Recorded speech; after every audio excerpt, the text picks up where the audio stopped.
Good afternoon. Welcome to United Way's 98th annual meeting. Thank you all for tuning in. Before we begin the business portion of the meeting, I'd like to take a moment to remember someone from our United Way family who passed away in 2022. Earl Schofield was a long-standing board member and leadership donor. While at Pratt & Whitney, he served as our campaign cabinet labor lead.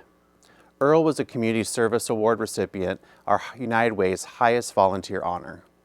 Earl was a beloved United Way champion, and our staff, past and present, had a very special relationship with him. Please pause for a moment of silence in Earl's memory.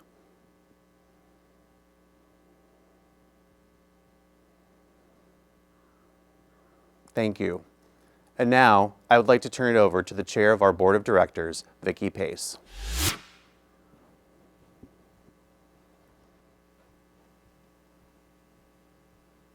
Thanks, Eric. Good afternoon. I'd like to officially call this meeting to order. United Way brings people and resources together, committed to the well-being of children and families in our community. Our mission is more critical now than ever due to the economic impacts of inflation, the pandemic, and many other factors. Traditionally, our annual meeting and our annual report are a celebration of what we accomplished together. We are grateful for what we have achieved together this year and our ongoing response to the most pressing needs in our community. We see this as a reflection and a celebration of our collective impact over the course of this year. But more on that in a little bit. At this time, I'd like to report out on our financials.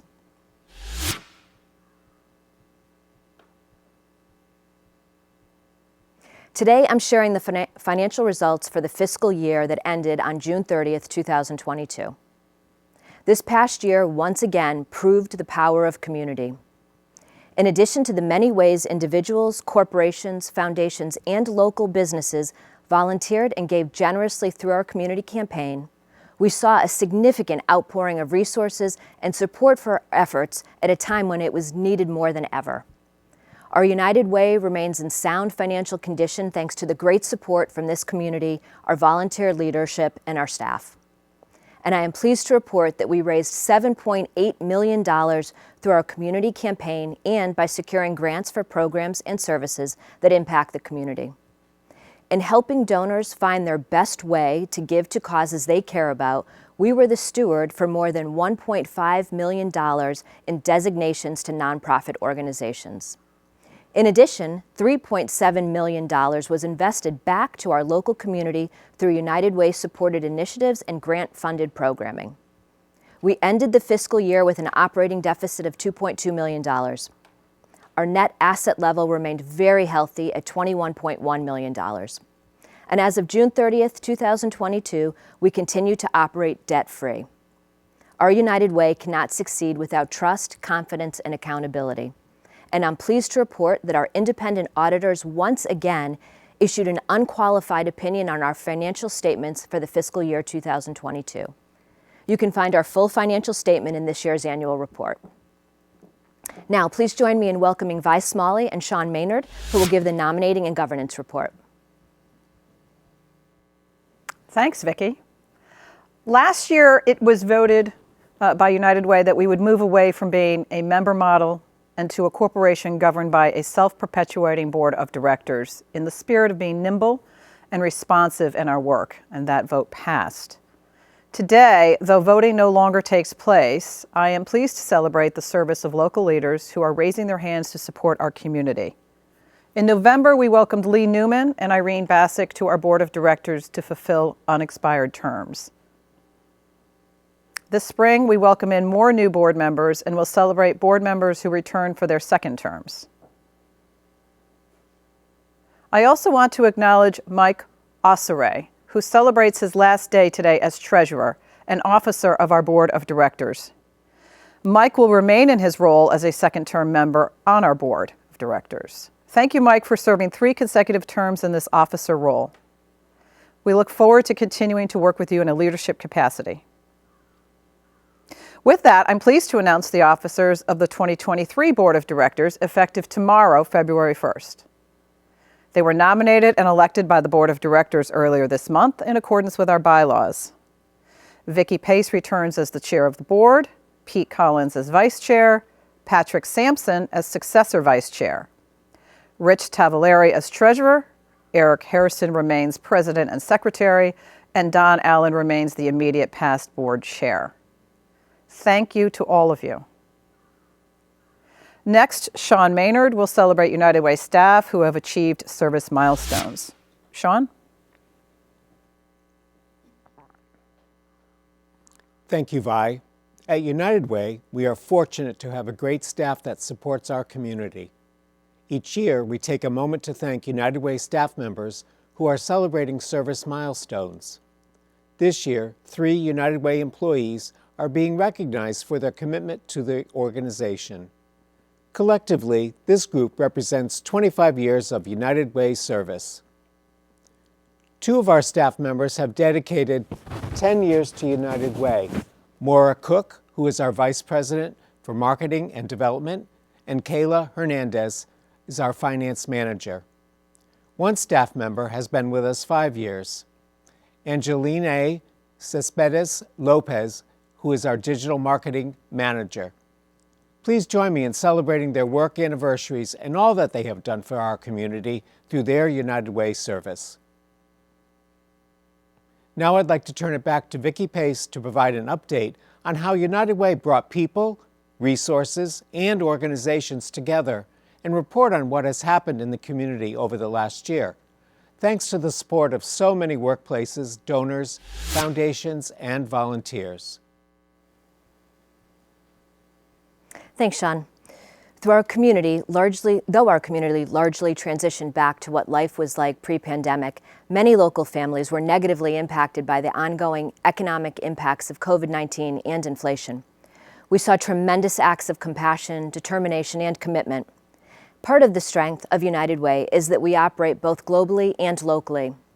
This gives us the ability to be able to act at scale, and there was never a time more important than now to do so. At our United Way, we remain focused on doing what we do best, mobilizing people and resources for the well-being of children and families. Locally, in response to the most pressing needs impacting people across our region, together we ensured that nearly 7,700 children, birth through 8th grade, had access to quality early childhood education and in and out of school time academic supports and services, setting them up for their future success. Nearly 15,500 individuals accessed employment and financial literacy services, including job training, income supports, financial education, and coaching, and free tax returns to get on a pathway toward financial security. And finally, nearly 343,000 people accessed emergency basic needs and health services, such as food, shelter, utility and transportation assistance, and domestic violence and sexual assault services, so that their most basic needs were cared for when times got tough. And these are just a few examples of how United Way and our network helped to ensure that people had access to equitable opportunities to succeed.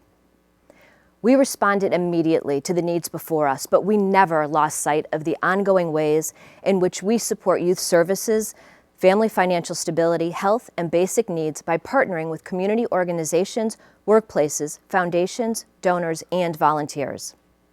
Also, in this year's annual report, you will have the opportunity to learn more about the efforts I just mentioned and the people in our region who partnered with United Way to get things done.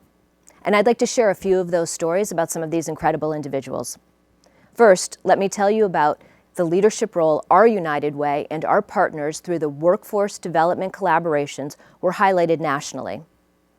Workforce Solutions Collaborative of Metro Hartford, a United Way managed partnership, invested in employer-led and worker-centered approaches connecting job seekers to quality careers with opportunities for advancement and earnings. We do this work because when families earn more than enough to just make ends meet, they are more likely to be financially secure, achieve educational milestones, and improve health outcomes. This past fall, Charles Daniel of Webco Plastics represented our region's Workforce Solutions Collaborative at the National Fund for Workforce Solutions Summit, which was held in Minneapolis, Minnesota.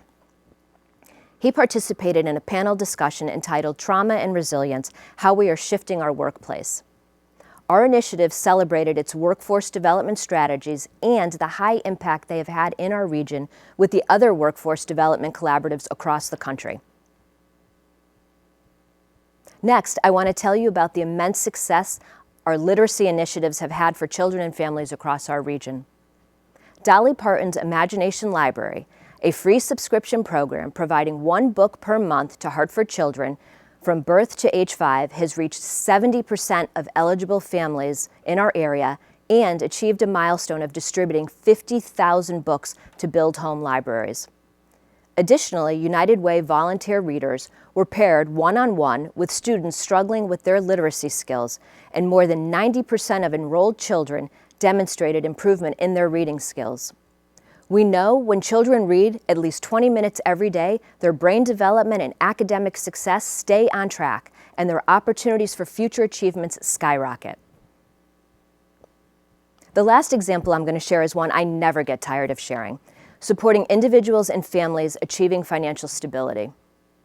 Last year, through our Volunteer Income Tax Assistance Campaign, also known as VITA, together with our partners, we helped more than 10,000 households prepare and file their federal and state tax returns at no charge, resulting in $27.5 million of tax credits and refunds being returned to Alice families, helping them build their savings, improve their transportation and living arrangements, further their education or that of their children, and catch up on their bills.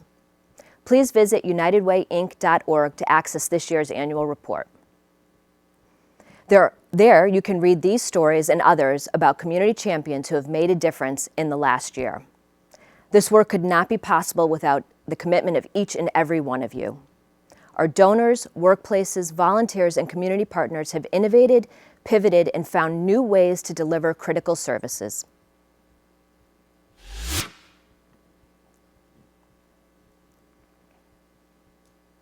At this time, I'm pleased to share the highlights to date for the 2022 United Way Community Campaign. We heard from partners about the challenges that were exacerbated by inflation, including access to food, housing, and utilities, and more people struggling to make ends meet due to lost income. We got to work, rallying our communities to contribute to the causes they care about, including United Way's local efforts to respond to the most pressing needs in support of local children, adults, and families. The United Way Community Campaign mobilizes employees in more than 200 workplaces in our region. As you can see the list of participants in our annual report, which is available on our website, unitedwayinc.org. I'm so proud of the way our workplace partners stepped up and pivoted this year. They found ways to connect at a time when many of us have had fluid hybrid schedules. For example, we kicked off the campaign season in September strongly with our corporate partners. Charity golf tournaments are back in full swing, and United Way is grateful to so many companies who gather on the golf course to raise awareness and critical resources that advance our work. Additionally, dozens of workplace giving campaigns and special event fundraisers were hosted by our nonprofit and corporate partners, with projected increases over last year. These companies are also responding to the significant need across our region by increasing their corporate investments in our workplace and helping them achieve their corporate social responsibility goals. We established a new membership group, Women of Tocqueville, and 7 women, including myself, raised their hands to serve as founding members and make a significant financial contribution that advances outcomes for children and families in our community. United Way Emerging Leaders Society engaged young professionals and seasoned executives from area companies and hosted the 4th ELS Case Competition, a Shark Tank-style immersive experience that empowers emerging leaders to find creative solutions to combating hunger in our community. United Way Women United brought people together through their signature events, volunteer and professional development opportunities to raise awareness and resources for women and families working to achieve financial security. And volunteers rolled up their sleeves and got hands-on with creating meaningful change across our region through United Way Year of Caring, Read for the Record, VITA program, Read Across America Day, assembling kit projects, and hosting supply drives in service to our community. You can read more about how local workplaces made a difference in this year's annual report. Funds raised during the 2022 community campaign will allow us to continue to respond to immediate needs and find long-term solutions to the challenges our community faces. It is more critical than ever that we raise resources in support of local children and families, so I'd like to personally invite you to be a part of it. If your workplace has partnered with United Way on an employee giving campaign or a special event, thank you. If your workplace hasn't yet partnered with United Way, please consider doing so. Whether you're a new friend to United Way or a loyal supporter, together we can live united. On behalf of all of us at United Way, thank you for your time, talent, and generosity. And now I'd like to welcome back Eric Harrison, President and CEO of our United Way, who will help me introduce the 2022 Community Service Award. Thank you, Vicki. I'm pleased to help introduce the 2022 Community Service Award. The Community Service Award has been presented every year since 1951. It's the highest volunteer honor given by our United Way in memory of Dr. Frederick G. Adams, who was a leader in healthcare in his own right. Dr. Adams, a prominent dentist, was known not only for his expertise in the field, but for his commitment to the community. He was the first Black commissioner of the Connecticut Department of Health in 1991 and served as chair of the State Commission on Human Rights and Opportunities. Dr. Adams also was a leadership volunteer with several community-based organizations, including serving on the board of United Way. Dr. Adams was also on the forefront of public health policy, advocating for health care for people of color and those living in poverty. He was known for reaching out to people and meeting them where they were to provide resources and information. Our Community Service Award Committee and staff cannot think of anyone more deserving of this year's award than the Building Foundations Committee. 5 years ago, Ed Kindlin called my predecessor, Paula Gilberto, and informed her that the commercial real estate and building industry in Boston partnered with their local United Way on an industry event. That raised awareness and critical resources to prevent individuals and families from experiencing homelessness, and might be interested in doing something similar in our market. Not only were they looking to host an industry event, they wanted to honor their late best friend, Jeff Deagle. Jeff was not only a leader in the commercial real estate and building industry, he was a community champion who served on many nonprofit boards and founded Covenant Preparatory School in Hartford. To honor Jeff's legacy, they created the Jeffrey Deagle Award, given annually at the Building Foundation's breakfast to someone who embodies Jeff's characteristics and honors his legacy. And today, we are here to celebrate the Building Foundations Committee with United Way's highest volunteer honor, our Community Service Award.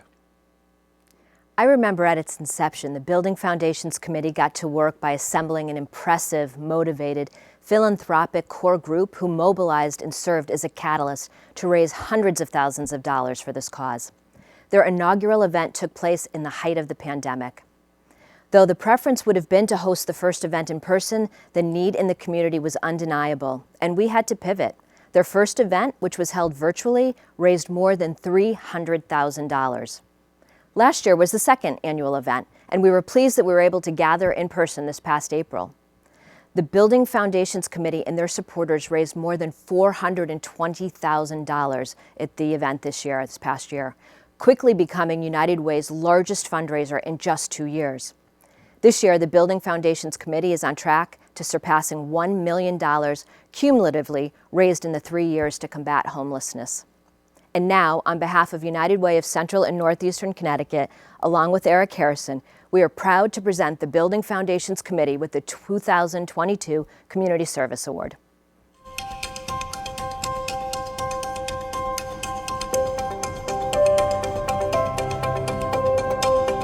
The idea for the event, the Commercial Real Estate Breakfast in Hartford, really came out of attending an event in Boston that was similar, and then thought about it, had some conversations with Dave and Mark, and said, gee, Hartford's commercial real estate industry doesn't really have something similar here, and wouldn't that be great if we could rally a group to do something like that?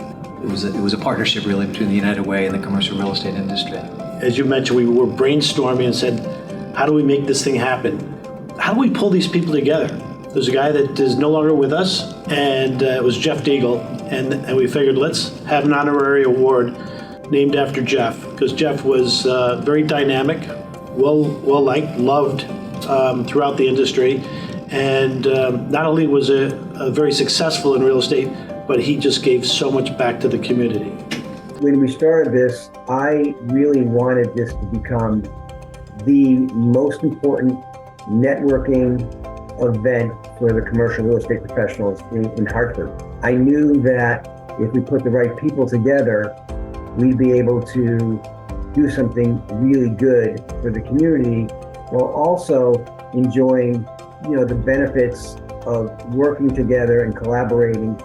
The COVID stuff hit, and to get people together to do it like in a virtual capacity just didn't seem to be what we were trying to do. But I do remember having a conversation at one of our early gatherings saying, hey, we've been delayed now for like a year, and these people still have great needs, and we got to do something. And I think that's really what kind of got us to say, okay, we're going to have to do it in a different way, at least for now. And I think our success in the first year, as far as how much we were able to raise, was quite a bit more than we originally envisioned in a virtual environment. So, what surprised me up to this point is really the width and depth of the industry, and folks who are very eager and happy to be a part of sponsoring and participating, really because of the cause. And I'm really proud of the way the real estate community and the sponsorships that people have stepped up in a very big way. I would just say that I feel very fortunate to be part of this, and we hope that, not for our own purposes, but just for the area, that the legacy here is not just here and now, but goes on for a long time and continues to make a really positive difference. We've said thank you already to United Way, and looking really forward to this being a great event again.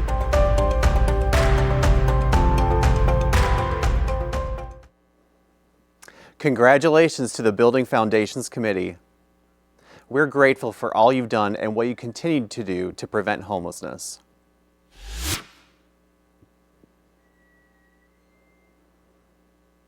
What an incredible celebration this afternoon. Today's stories and the impact that we are making in the community are what makes me so proud to serve as president and CEO of this organization. Today we have reflected on what we are able to do together this year. And while we are proud of that and grateful, we also know that the ongoing economic impacts from the pandemic, the inflation, and other factors will negatively affect the well-being of children and families in our region. It's hard to believe that next month marks my first year as president and CEO. From many conversations with many of you this past year, it's clear to me that our organization plays a vital role in this community, absolutely. But at the same time, we have a duty to be bolder and clearer to the community about our impact. And our listening does not stop at my 1-year mark as president and CEO. For us at United Way, we're committed to ongoing community listening and understanding. We want to ensure that we are most relevant by addressing the issues impacting people in our region today.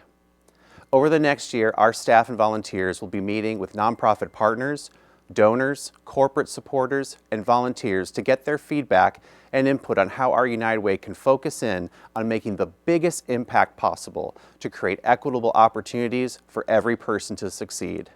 This is our roadmap to the centennial.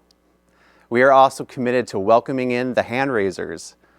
Whether you want to learn more about one of our membership groups, join us at one of our events, check out our volunteer opportunities, or host a fundraiser, we want to hear from you.